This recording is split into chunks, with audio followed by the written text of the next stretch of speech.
"Who are you? I didn't invite anyone else." I came to give you. Those were the first words a paralyzed CEO said to the stranger who walked into her empty birthday party, not knowing he was the same man who had once held her hand in the wreckage of a car crash 3 years earlier.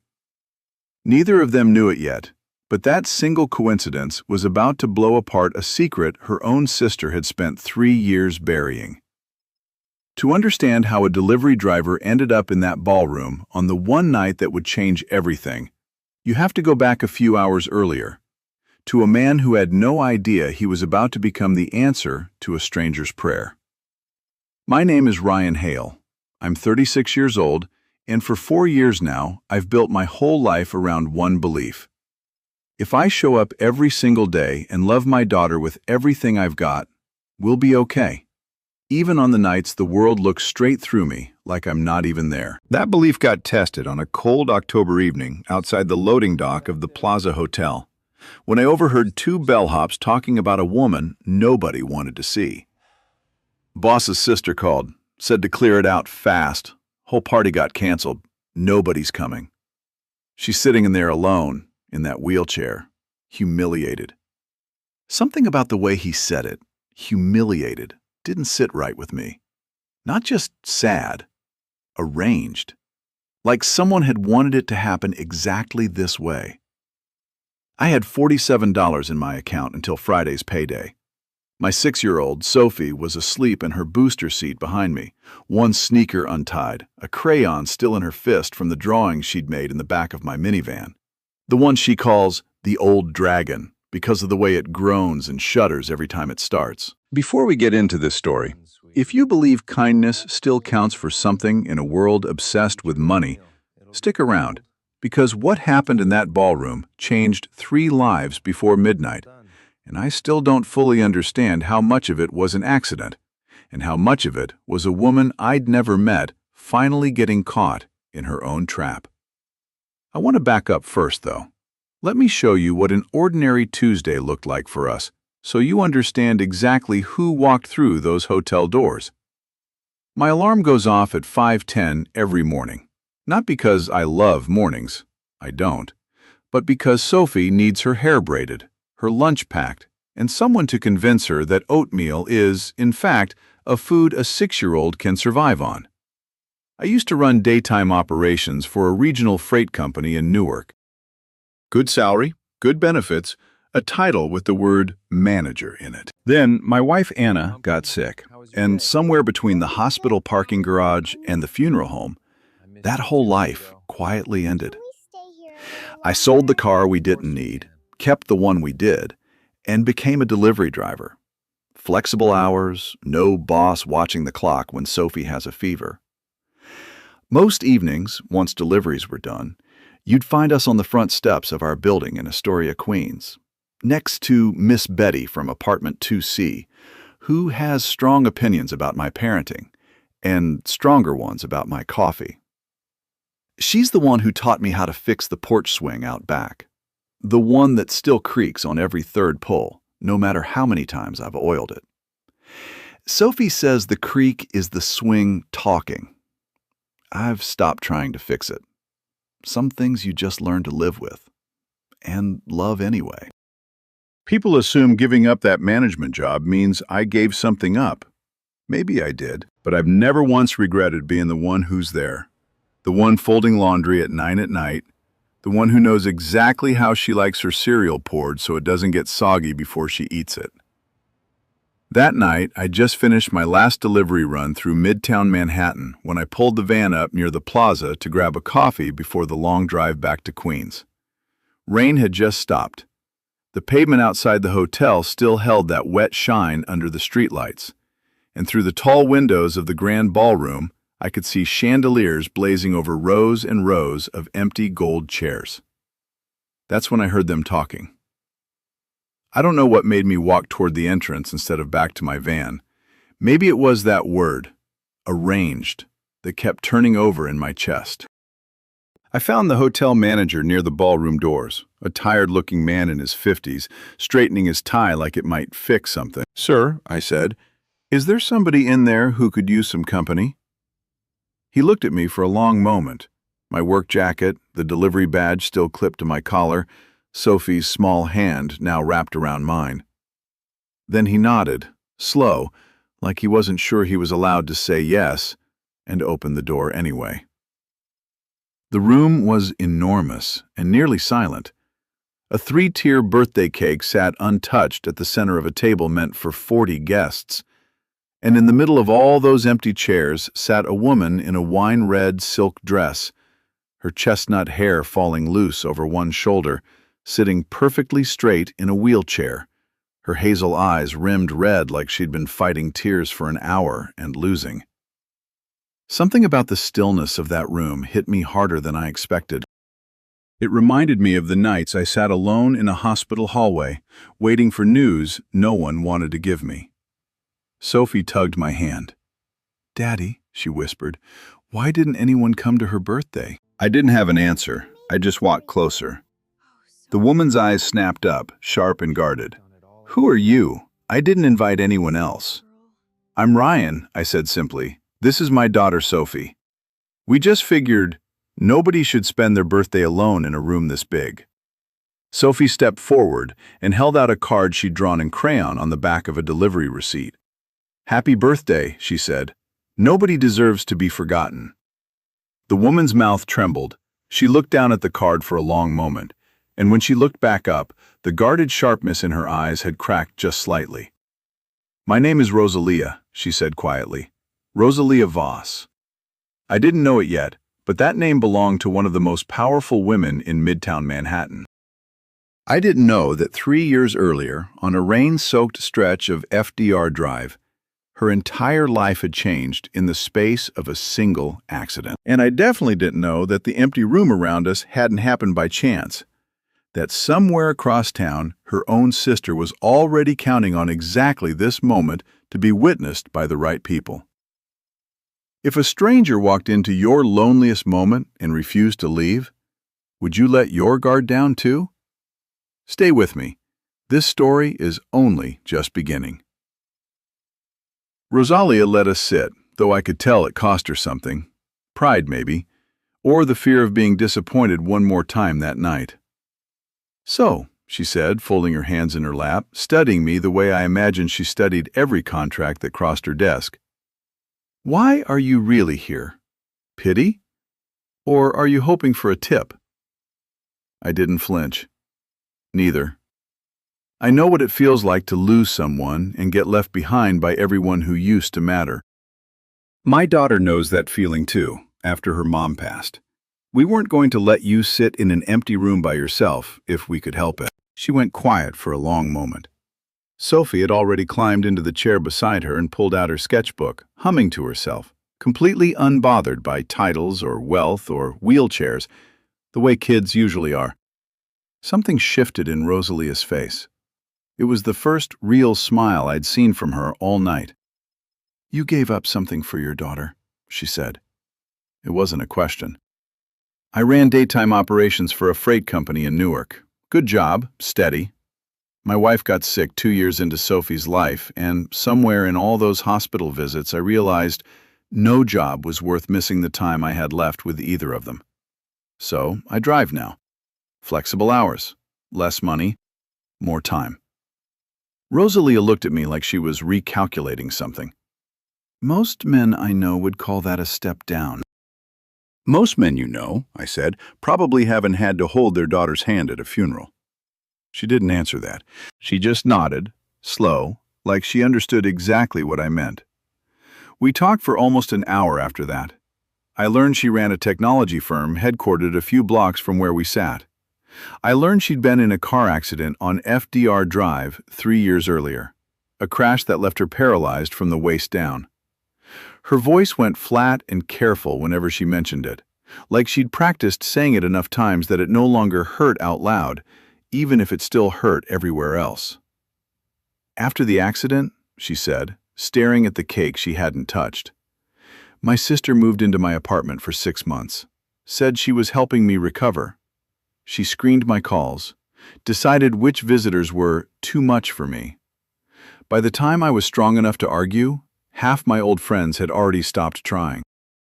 She laughed, short and bitter.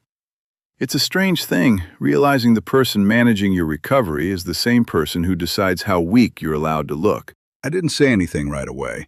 I just thought about how easy it is to mistake control for care, especially when you're too exhausted to tell the difference. You never pushed back? I asked gently. I did, once. She cried for 2 hours and told me I was being paranoid, that she'd sacrificed her whole life for me, that I didn't remember things right because of the medication. Rosalia's jaw tightened. After that, I stopped trusting my own memory more than I stopped trusting her.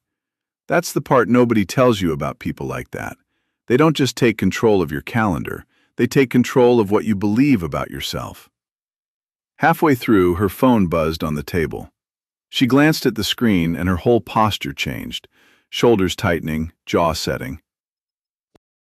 She answered anyway. Kamaria. I could hear the voice on the other end, tinny and syrupy through the speaker. Rosalia, you should be resting.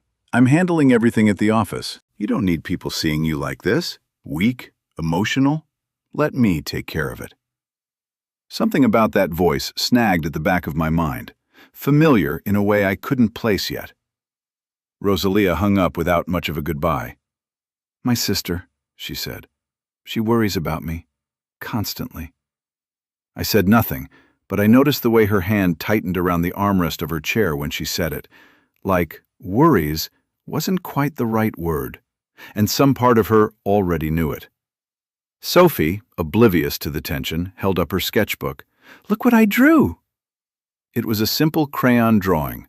A man's hand wrapped around a woman's, inside a car, rain streaking the window behind them. Rosalia went still. Her fingers hovered over the page without touching it. Where did you get this idea, sweetheart? I don't know, Sophie said with a shrug. It just came to me. I watched Rosalia's throat move as she swallowed. Her eyes darted, just for a second, to a folded newspaper clipping peeking out from the side pocket of her handbag. An old article, creased from years of being carried around. I caught a glimpse of the headline before she closed the bag. Tech CEO critical after FDR drive collision. Something cold moved down my spine. I knew that stretch of road. I knew that night. 3 years ago, in the pouring rain, I'd pulled my van over for a wrecked sedan half in the guardrail, climbed through broken glass, and held a stranger's hand until the paramedics arrived. I never learned her name. I never thought about it again. Until now. I didn't say anything yet. Some part of me needed to be sure before I said something that couldn't be unsaid. Instead, I reached over and gently adjusted the shawl that had slipped from her shoulder. She didn't pull away. She looked at me for a long moment, something soft and searching in her hazel eyes. Tell me about leading a company, I said, mostly to change the subject, to give her a moment to breathe. What's that actually like? She talked, and I listened. Really listened. The way I used to listen to shift reports and budget meetings back when that was my life. She noticed. I could tell by the way her voice slowed down, like she wasn't used to being heard all the way through. You ask good questions for a delivery driver, she said. You give good answers for someone who thinks nobody's really listening, I said back. For the first time all night, she laughed. A real one, short and surprised, like it had escaped before she could stop it. Sophie giggled along with her, not even understanding the joke, just happy to hear it. For a few minutes, in that enormous half-lit ballroom, it almost felt like an ordinary night. Like 3 people who'd known each other for years, not 50 minutes. I found myself thinking about the port swing back home, how it creaks every third pull, and how some broken things, it turns out, just need someone patient enough to sit with them a while. I still hadn't told her what I remembered about that rainy night on FDR Drive. I didn't know yet that the woman who'd been quietly managing Rosalia's grief for 3 years, deciding who she saw, what she remembered, and how weak she was allowed to look, was already on her way, with 2 guests of her own choosing walking in right behind her. We were laughing like old friends, but neither of us knew her sister was already on her way, and everything was about to unravel. Rosalia still calls her sister's control overprotective. Team Rosalia, give Kamaria the benefit of the doubt? Or Team Ryan, the warning signs are already screaming? Comment 1 or 2.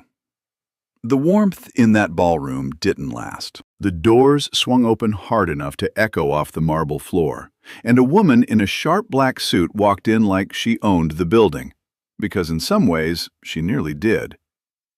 2 board members trailed behind her, both looking uneasy, clutching folders they clearly didn't want to be holding. "Rosalia?" the woman said, her voice syrupy sweet in a way that didn't reach her eyes. "I came the second I heard." "Who?" she added, glancing at me like I was something tracked in on someone's shoe. "Is this?" I recognized the voice immediately. It was the same one from the phone call an hour earlier. "Kamaria," Rosalia said, straightening in her chair. "This is Ryan, and his daughter, Sophie." One of the board members cleared his throat, uncomfortable. "Kamaria mentioned you might be having a difficult night, Rosalia. She asked us to stop by, just to check on you." I understood then, all at once, the shape of what I was looking at. This wasn't concern arriving late. This was a stage that had been set on purpose. The canceled guest list, the empty chairs, the perfectly timed arrival of witnesses who would later describe, in careful corporate language, exactly how unstable and isolated they'd found the company's CEO on the night of her own birthday. Kamaria's smile didn't move, but something behind her eyes did. "How thoughtful. A delivery driver, keeping my sister company." She turned to the board members, voice dropping into something practiced and concerned. "This is exactly what I was telling you. She needs rest, long-term leave. I've already drawn up the transition paperwork." Rosalia's hands tightened in her lap. "I didn't ask for a transition, Kamaria." "You're not in a position to ask for much right now, are you?" Kamaria said gently. Too gently. The kind of gentle designed to sound like love in front of witnesses. I felt something rise in my chest, quiet and steady. Not anger exactly, but a refusal to stay silent while I watched a woman get talked over in a room built for celebrating her. I reached into my jacket and pulled out my phone. "Before anyone signs anything," I said, "I think there's something you all should hear." "I've had a habit since Anna passed," I added, mostly to Rosalia, though the whole room was listening now.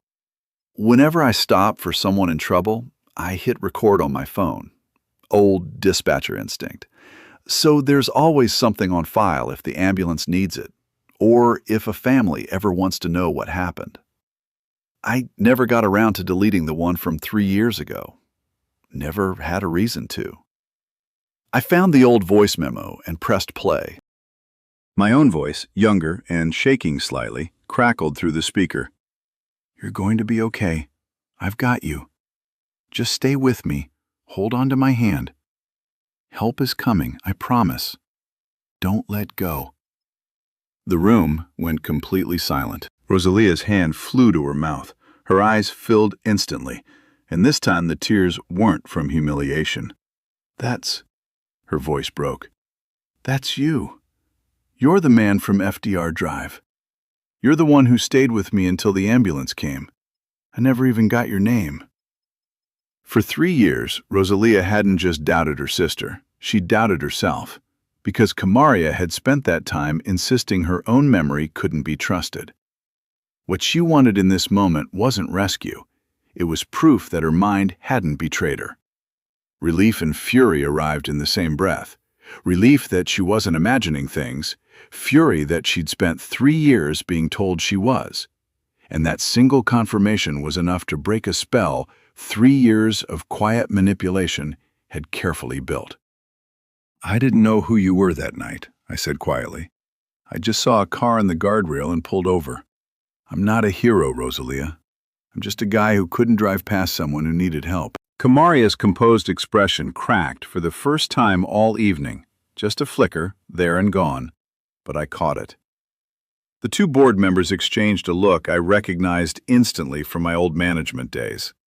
The look people give each other when they suddenly realize they've been standing on the wrong side of a decision they didn't fully understand they were part of. "This is a lovely story," Kamaria said, recovering fast. "But it doesn't change the fact that my sister's health—" "My health," Rosalia interrupted, "is not up for discussion by someone who hasn't asked me a single real question about it in 3 years. Only about my calendar, my visitors, my state of mind." The room felt different now. The weight that had been pressing down on Rosalia all night, the empty chairs, the whispered pity, her sister's syrupy control, had shifted somewhere else, onto Kamaria. Onto the version of events she'd been carefully building for months and had just walked into a room to have witnessed firsthand. Kamaria's eyes moved from Rosalia, to me, to the board members watching, a little too closely now. For the first time since she'd walked in, she looked like she was calculating her next move instead of simply making it. Rosalia was still crying, but her spine had gone straight as a rod, her jaw set in a way I imagined she used to wear into every boardroom before the accident ever happened. "Rosalia," Kamaria said carefully, "you're emotional. Let's talk about this privately." "No," Rosalia said. "I don't think we will."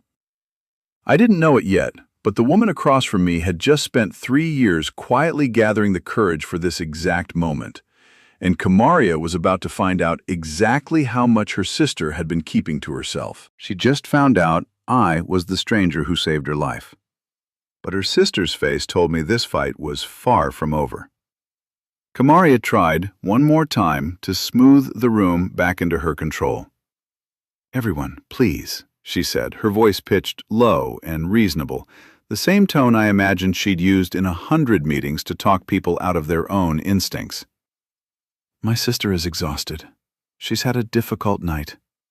These documents simply reflect what's best for the company during her recovery."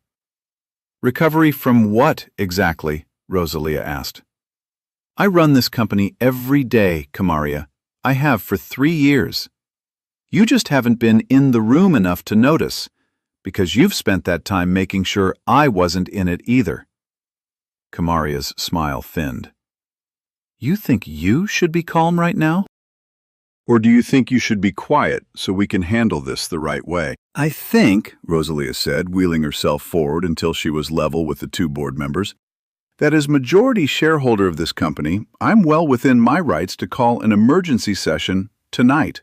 Right now." The gray-haired board member hesitated, then gave a small, reluctant nod. The kind of nod that comes from someone realizing, too late, which side of a story they'd been standing on. Rosalia pulled her tablet from the side pocket of her chair and, with hands that were shaking but sure, started a video call. Faces began appearing on the screen, 6 board members, some in offices, one clearly pulled from a dinner table. Rosalia didn't waste a second on pleasantries. "I want to be direct," she said, her voice steadier now than it had been all night. The kind of steady that comes from finally having someone in the room who isn't waiting for you to fail. "Tonight, my sister canceled my birthday party by personally calling my guest list and telling them not to come. She then invited 2 of you here, separately, to witness what she'd already arranged: an empty room and a woman crying alone. I have the phone records to prove the calls. By morning, so will all of you." Kamaria's face drained of color. "Rosalia, that's not—" "I also have 3 years of financial memos where you positioned yourself as the only person capable of running this company in my condition," Rosalia continued, while quietly making sure I was never in the room when it mattered, and never trusted enough to remember it clearly when I was. Kamaria's need for control didn't begin with the accident. It began years earlier, in a childhood spent one step behind a sister who got the company, the recognition, the corner office. What she truly wanted was never the business itself. It was to finally be the one who mattered most in a room. The accident hadn't created that hunger, only handed her the perfect disguise for it. Devotion that looked like love, but functioned like a leash. Standing there, watching her carefully built narrative collapse in front of witnesses, she wasn't just losing a company. She was losing the only version of herself she'd ever known how to be. The board members on the screen went silent, the kind of silence that meant a decision was already being made without needing to be said out loud. Rosalia turned to me then. The whole room seemed to hold its breath. "The man you called just a delivery driver tonight," she said, her voice softening but still carrying, "is the same man who pulled me out of a wrecked car on FDR Drive 3 years ago and stayed with me until help arrived. Tonight, he walked into an empty ballroom with his daughter because he refused to let me spend my birthday alone. He's shown me more loyalty in one evening than some people have shown me in years." She reached over and took my hand, right there, in front of the board, in front of Cameria, in front of Sophie, who beamed like she'd known this was coming all along. "I'm founding a new organization tonight," Rosalia continued. "The Empty Chair Foundation. For anyone who's ever been left in a room nobody thought to fill. And I'm asking Ryan to be its director of community outreach. Not out of pity, because I trust him. Because tonight, he proved exactly what kind of man he is." She paused, her voice dropping, though it still carried clearly through the silent ballroom. "And because I love him." Cameria didn't say a word. She looked around the room once, at the board members who'd stopped meeting her eyes, at her sister's hand wrapped around mine, at the cake still sitting untouched at the center of the table. And then she turned and walked out without looking back. The doors closed behind her with a soft, final click. Rosalia was still holding my hand, tears sliding freely down her face now, but her shoulders were loose for the first time all night, like something she'd been carrying for years had finally set itself down. Sophie climbed up between us, tucking herself against Rosalia's side without anyone asking her to, and for a moment, nobody in that ballroom said anything at all. They just let the silence be a good one, for once. I didn't know yet how much more truth was still waiting to come out. I didn't know that Rosalia had been building a case against her sister for months before I ever walked through that door. But I knew one thing for certain. Nothing about our lives was going back to the way it had been an hour ago. Cameria walked out without a word, but something told me she wasn't finished, and neither was this story. The weeks that followed felt like standing in the middle of a storm that kept changing direction. News of that night spread fast, first through the company, then through the industry press, then, somehow, through half of Manhattan. Reporters camped outside the office for 2 days straight. Board members who'd stayed quiet during the emergency call suddenly had a lot to say, most of it in Rosalia's favor. She handled it the way she handled everything, I was learning, steady, clear-eyed, refusing to raise her voice even once. The Empty Chair Foundation was incorporated within a week.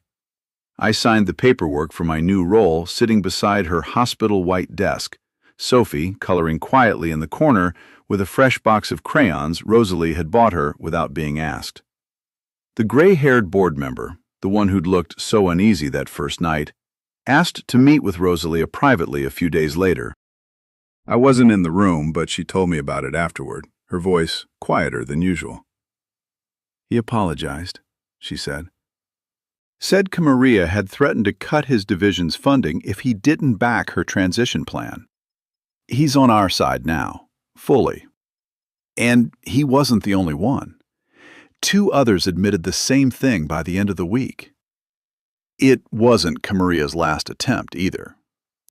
About 10 days after the party, a business blog ran a story hinting that Rosalia's judgment couldn't be trusted, that she'd been manipulated by an opportunistic stranger who'd conveniently appeared at her lowest moment. I felt my stomach drop when Rosalia showed me the headline. But by then, we had more than a voice memo. We had the original police report from FDR Drive with my name in it. A witness statement from the paramedic who'd found us that night. And a phone log, obtained through the company's own security team, showing every call Cameria had made to Rosalia's guest list in the 72 hours before the party. The story died within a day. Nobody picked it up twice. Through all of it, the parts of our life that mattered most stayed remarkably simple. Most evenings, Rosalia came by our apartment in Astoria instead of the other way around. She said she liked how normal it felt, how the elevator smelled faintly of somebody's cooking, how Sophie always left her sneakers exactly where you'd trip over them. Miss Betty took one look at Rosalia's wheelchair navigating our narrow hallway and, without a word, disappeared into her apartment and came back 20 minutes later with a small wooden ramp her late husband had built for his own mother years ago. "Been in my closet for a decade," she said, waving off our thanks. "Glad it's finally good for something." We'd sit on the old couch, the three of us, watching whatever cartoon Sophie picked, eating cereal for dinner more nights than I'd like to admit to anyone official. One evening, Sophie handed Rosalia a new drawing. 3 stick figures holding hands under a giant chandelier. "That's us," Sophie announced proudly. "You, me, and Daddy." Rosalia held that drawing like it was made of glass. I watched her blink hard, twice, before she managed to say, "This might be the nicest thing anyone's ever given me." Later that night, after Sophie had fallen asleep between us on the couch, Rosalia reached over and took my hand, the same way she had in that ballroom weeks earlier.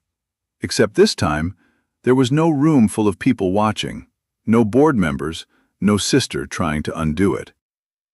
"That night you walked into the ballroom," she said quietly, "you didn't just save a birthday party, Ryan. You saved something in me I thought was already gone. I used to be so sure of myself. Then I spent 3 years being told, gently, over and over, that I couldn't trust my own mind." It's strange how much smaller you can make yourself for someone without ever noticing you're doing it. "You did the same for me," I told her. "I didn't realize how much Sophie and I needed someone else in our corner until you were in it." We both knew Kamaria wouldn't disappear completely. People like her rarely do. But sitting there, in that small apartment that had felt too quiet for 4 years, I understood something I hadn't let myself believe in a long time. We weren't facing anything alone anymore. One threat down, one truth revealed. But Rosalia was about to tell me something that would change everything I thought I knew about that night. 3 months later, the plaza's grand ballroom looked nothing like it had that October night. Every chair was filled this time. Foundation partners, employees, people the Empty Chair Foundation had already helped in its first 90 days. A widowed mother of 3 who'd needed emergency rent assistance. A teenager aging out of foster care who'd just been accepted into community college on a foundation scholarship. An elderly man who hadn't had a birthday cake in 6 years until one of our volunteers showed up with one. Rosalia had insisted every single one of them get an invitation to her next birthday. "No empty chairs this time," she told me as the room filled up around us, and I could hear how much that sentence meant to her. Sophie ran up somewhere near the dessert table, clutching yet another drawing, and thrust it into Rosalia's hands with the confidence of a kid who knew exactly how good her artwork was. This one showed 3 figures again, but this time there was a small heart drawn above their joined hands, and underneath, in careful 6-year-old handwriting, "My family." Rosalia's composure, the same steady calm she'd carried through boardrooms and betrayal alike, finally gave out completely. She pulled Sophie into a hug and held on for a long moment, her face pressed into my daughter's hair, the way I used to hold her the year after Anna died. Like the only thing that could hold a person together sometimes is another person who isn't going anywhere. Later, once most of the guests had gone and the ballroom had quieted down to just the 3 of us and the soft hum of the chandeliers overhead, Rosalia reached for my hand. "There's something I never told you," she said. I'd suspected Kamaria for almost a year before that night. I'd already started quietly gathering evidence on my own, old memos, phone logs, things that didn't add up, even when some small part of me still doubted whether I was imagining it. I wasn't some helpless woman waiting to be rescued, Ryan. I was already fighting. I just needed one more piece before I trusted myself enough to move. She paused, her eyes steady on mine. "You were that piece. Not because I needed a man to save me, but because I needed someone I could finally trust enough to stop fighting alone. I stood there for a second, feeling the weight of that settle in my chest. I want you beside me, she continued. Not just running the foundation, in everything. Building a life, a real one, with you and Sophie, for as long as you'll have us. You changed everything for us, Rosalia, I said, my voice rougher than I meant it to be. Nobody deserves to be forgotten. That's what Sophie's card said to you the night we met. Turns out neither of us knew yet how true that was going to be for all three of us. And I want that too. All of it. For as long as you'll have us. Sophie, who had clearly been listening the whole time, ran over and wrapped her small arms around both of us at once, laughing the way only kids can when they don't yet understand how rare a moment like this really is. The three of us stood there under the same chandeliers that had once lit up an empty room, holding on to each other in a place that finally felt full. This story reminds us that showing up for someone rarely requires a grand gesture. It requires a specific one. If you've been eating dinner alone most nights, try setting a second place at the table every Sunday for a neighbor, a grandchild, or a friend from church who's just as alone as you are.